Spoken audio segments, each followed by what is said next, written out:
If you're seeing the "your version of Roblox is out of date" error on Android and Roblox won't open or play, don't worry. In this video, I'll show you the working methods to fix it step by step. Let's get started. Solution 1. Clear Roblox cache.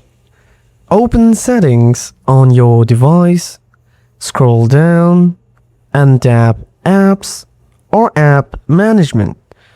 Then search for Roblox and tap it. Scroll down and select Storage. Now tap Clear Cache. Do not clear data. After that, check if the issue is solved. Solution 2. Update the Roblox app.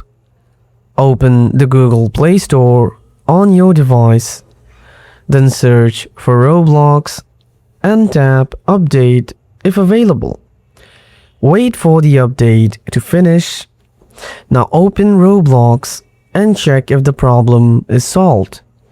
Solution 3. Uninstall and reinstall Roblox. This ensures you get the latest version. Long press Roblox app, then tap App Info and uninstall the app.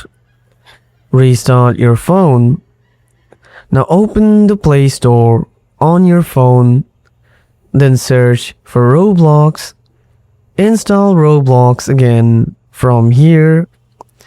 After that, log in and check the errors. If this video helped, like it, subscribe and drop a comment if you're still facing the issue. Thanks for watching. See you in the next one.